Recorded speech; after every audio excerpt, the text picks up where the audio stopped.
side. Thereafter, Madam Mutali, I will invite you to address the President briefly, to which Mr. President will respond, and then we will request the press to excuse themselves. Then we will go into a closed session. The program will end with a photo session outside the grounds of State House. Thank you. Colleagues, please, let's start to introduce ourselves. Good morning, Mr. President. My name is Teresa Hichilema from the Ministry of Foreign Affairs and International Cooperation. Good afternoon, Mr. President. My name is Modern Maende, coming from the Ministry of Information and Media. Good afternoon, Mr. President. My name is Robert Mungandi. I'm Director for Development Cooperation and International Organizations in the Ministry of Foreign Affairs. Good afternoon, Mr. President. Good afternoon to the UN delegation. My name is Prudence Kauma, Permanent Secretary, Planning and Administration, Minister of Finance and National Planning, representing the Honorable Minister. Good morning, Mr. President. My name is Monya Kaila Walia from the Ministry of Justice, PS Legal. I'm Etambui Ganderson. I'm the Permanent Secretary responsible for International Relations and Cooperation in the Ministry of Foreign Affairs. Good morning, Mr. President. Good afternoon, Mr. President. Good afternoon to our distinguished guests. Christopher Mondia, Special Assistant to the President. Good afternoon, Mr. President, and good afternoon, UN delegation. My name is Mulilo Kabesha, Attorney General of the Republic of Zambia.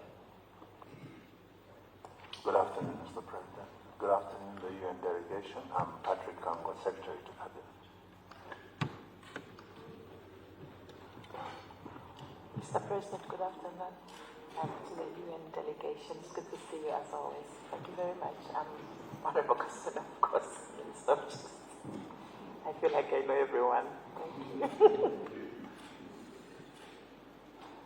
Good afternoon, Mr. President. My name is Martha Hakainde, Head of the Region Coordinator's Office. Good afternoon, Mr. President. My name is Noria Mashumba. I'm the UN Peace and Development Advisor in UN Zambia. Good afternoon, Your Excellency. Pleasure. My name is Lawrence Rudasingwa, the UNDP Deputy Representative and Officer in Charge. Thank you. Good afternoon, Mr. President.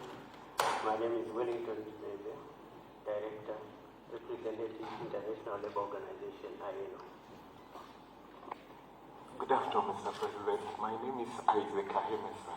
I'm the Country Director, the Joint United Nations Program on HIV and AIDS, UNAIDS. Thank you. Good afternoon, Mr. President. My name is Eunice Kamwendo, and I am the UN Economic Commission for Africa Regional Director for Southern Africa. Thank you.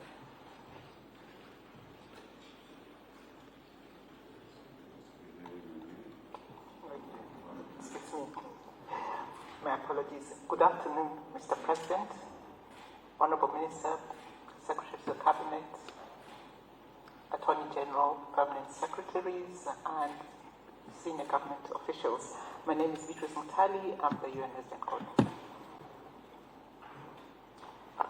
Madam Resident Coordinator, I now invite you to address the President.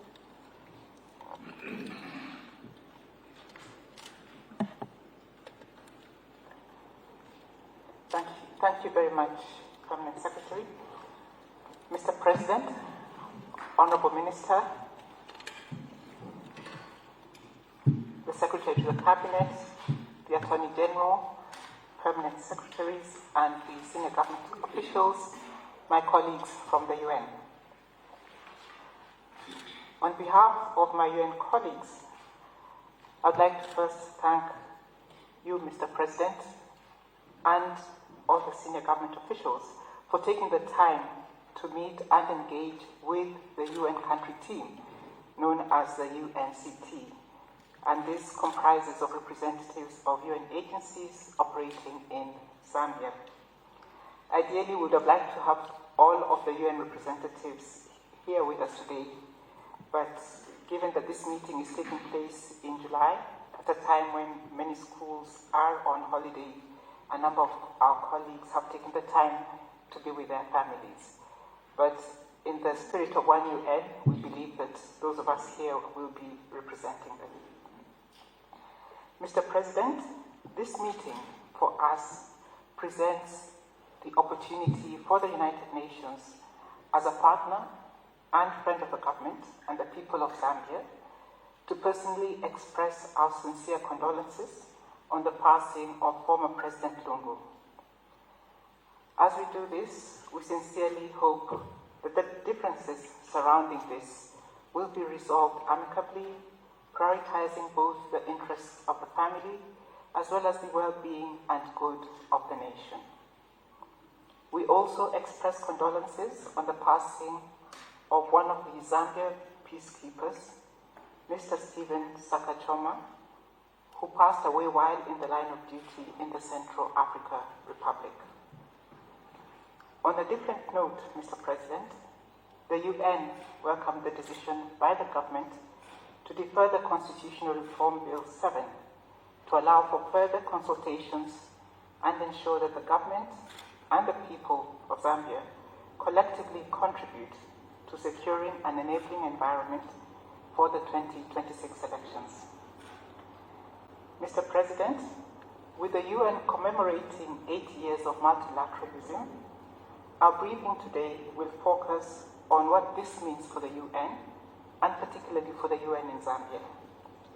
In addition, we will at a later point want to go into more detail on what we see as some of our priorities between now and over the next 2 to 3 years, alongside our ongoing work as outlined in our UN cooperation framework.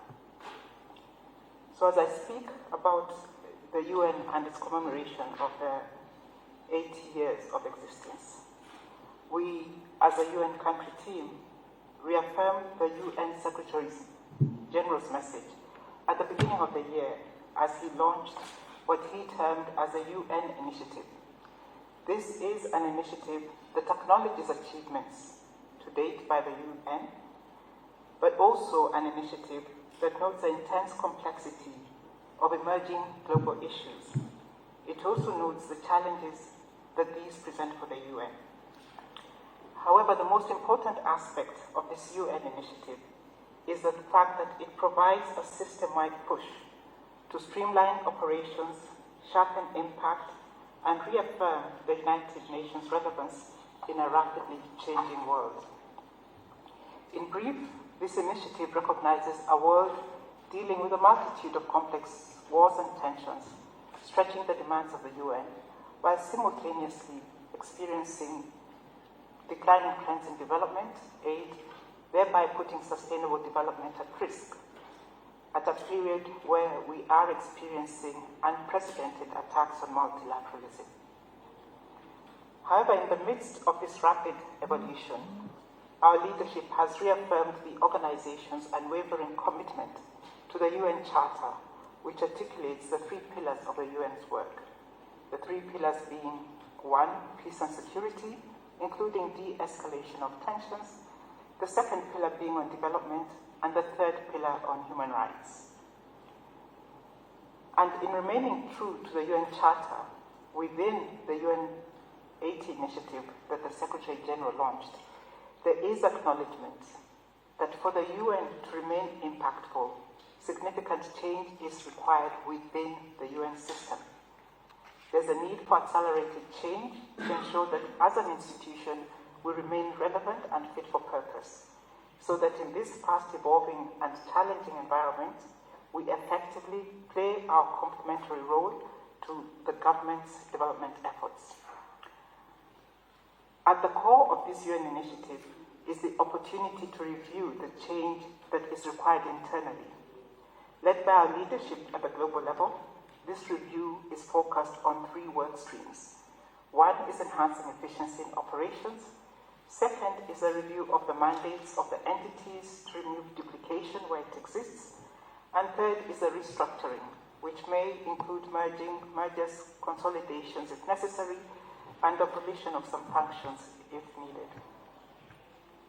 Though led by the Secretariat and at the headquarters level, the UN initiative is a system-wide initiative, and as such, the UN country team in Zambia is simultaneously re-looking at how we as a team can work together to optimize the efficiency and effectiveness of our work, both from the operations aspects and programming angles.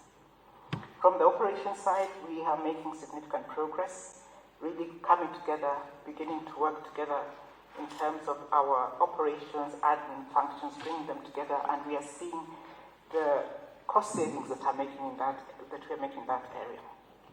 We are also, at various agencies, entities level, realignments are happening, and with that, we will likely see a reduction in the UN footprint in the country. However, while we see these reductions, the expectation is that in improving our way of working, we should nonetheless be able to deliver on our commitments to Agenda 2030. In this regard, the UN in Zambia is endeavoring to enhance coherence and articulation of support, particularly through strengthened interagency collaboration, taking an integrated one UN system approach, leveraging the comparative advantage that each entity brings on our shared mandates. Taking health, for example, having the health-related agencies, WHO, UNAIDS, UNICEF, UNFPA, UNDP, working together on what their offer will be to the government's priorities and discussing that with the relevant government minister and ministry. Taking food systems as another example, really having the agencies that are focused, that have food systems as part of their mandate. IFAD, FAO, WFP, UNICEF, UNDP, again, all working collaboratively to really come up with a joint offer on how they collectively would work together in their support to the government's priorities. For us, this is critical, particularly as we note that the government will soon be embarking on developing its 9th development plan, because through this process, the articulation of the UN offer beyond 2025 will be key. Therefore, on this, our call to the government is that as it reflects in developing the 9th National Development Plan, that the government supports a more coordinated approach to engagement with the UN family, as this will enable us to consolidate our technical support and our catalytic resources towards impactful and scalable, sustainable solutions. Mr. President, with those few remarks, I'd just like to take the opportunity to appreciate the partnership that we continue to enjoy with the government and assure you of our commitment as a UN to continue to work collaboratively with the government, and the fact that we remain in our neutral role of a UN fostering engagement and collaboration with a view of contributing to the implementation of the nation's priorities. I think I can end there for now. Thank you. Thank you, Madam Resident Coordinator. Mr. President, the floor is now yours. Thank you very much, Cabinet Secretary. Just to first welcome the UN team here, led by our dear sister. We're delighted to have you here, and I want to apologize for adjusting the meeting, maybe once or twice. So sorry for that inconvenience, but we're very happy to have you here today. And also acknowledge my team, our team here, the Minister, Secretary Cabinet, Attorney General, and the rest of the team. You can see so many female PSUs here in the meeting. So last week, we appointed a few more PSUs, so who are women. We are happy with this advancement that we're making. Back to the issues, we're very grateful for your brief. I want to accept on behalf of condolences on the demise of our sixth president, and indeed your observation that there is need to address the impasse with regard to the burial. And I think it's important that as Africans we bury our dead within time, as our customs are fairly similar, but also with dignity.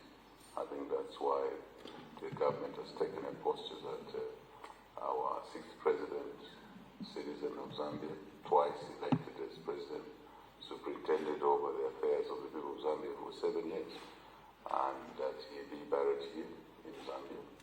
It does not really matter the issues that obtained before, before his death, because we've had many presidents who had issues before their demise. President Hakainde himself went through quite a lot of issues. President Chiluba, President Ban, all of these actually had their immunities removed in sitting governments, which is not the case with us.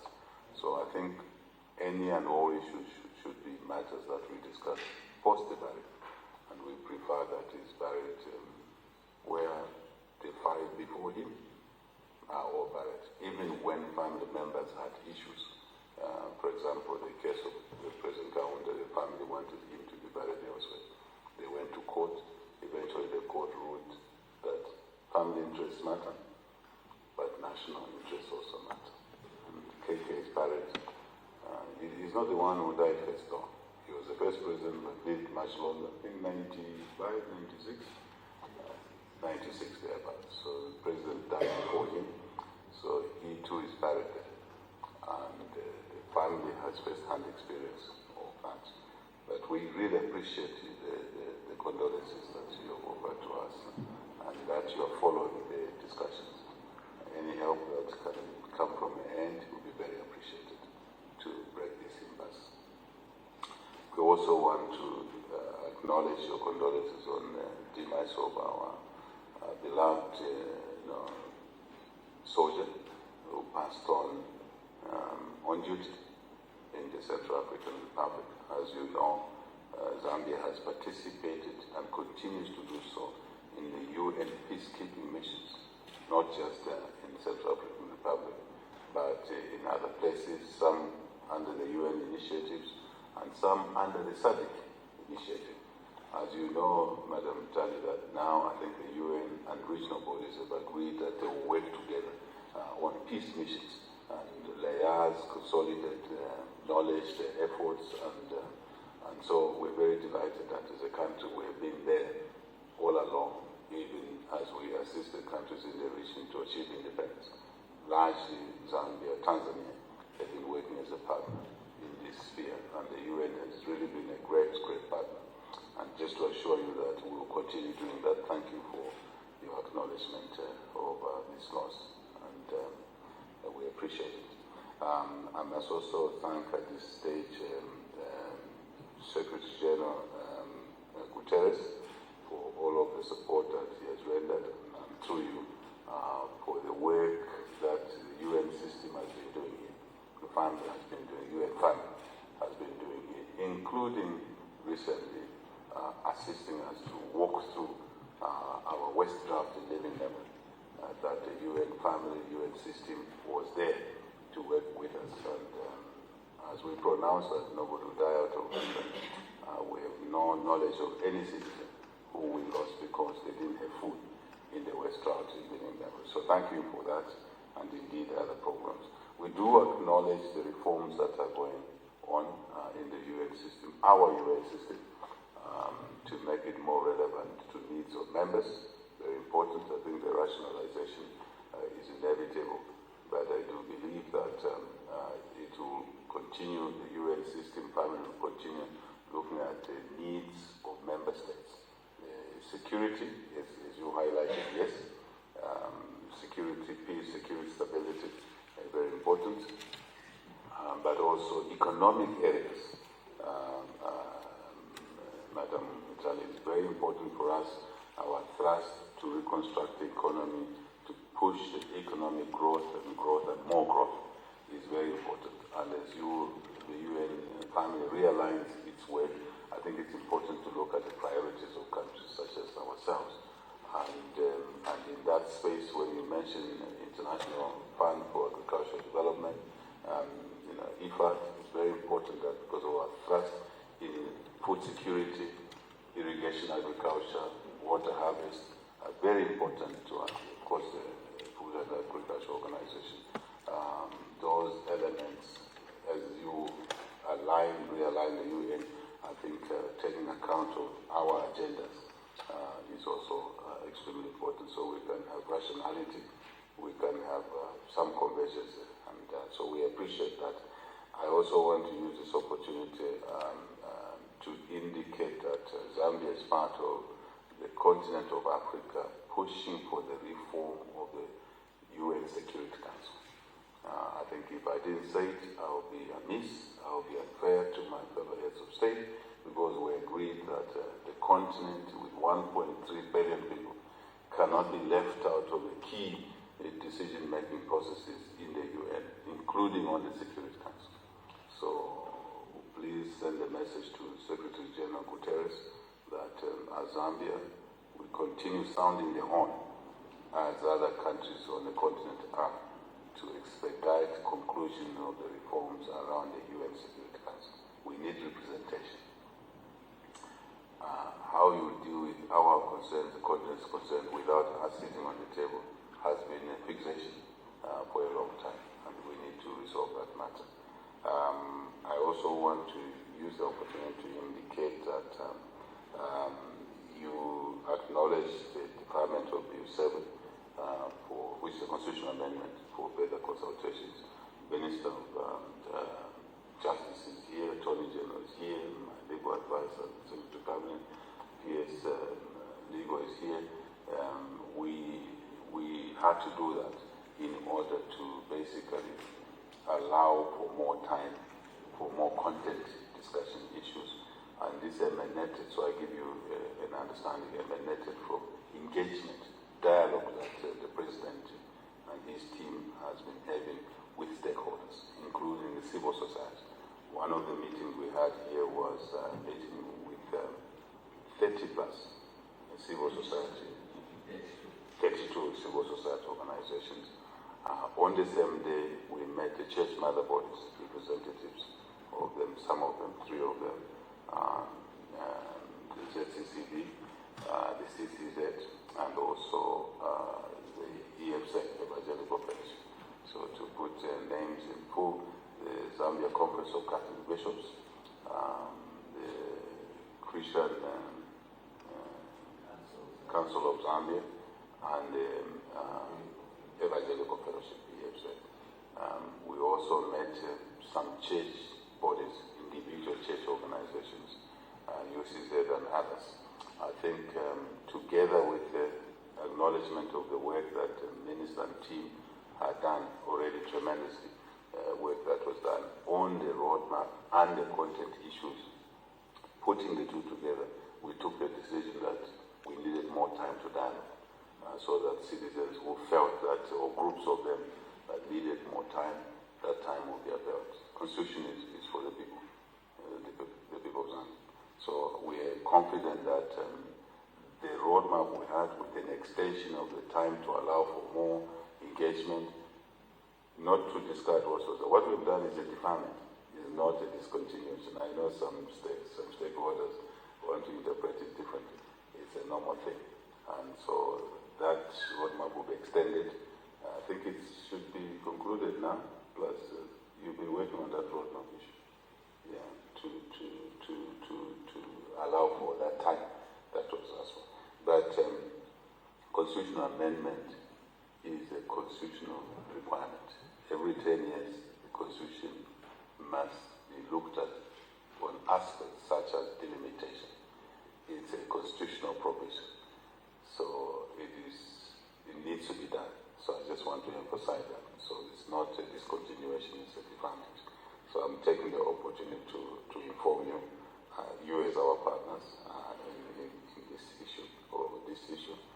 I think those are the things I wanted to indicate, but as I stand down for the media to excuse themselves, just to confirm our commitment to the UN Charter, as it were. the UN system, the UN family, to have a world which is orderly, a world based on rules that are beneficial to all members, rules, practices, systems that benefit all members, not some, but all members, in a fair way. I think that's what we stand for. And we will always participate when we're able to in the UN agenda, UN business, if I may call it that. So otherwise, thank you very much. Very happy to have you. Thank you.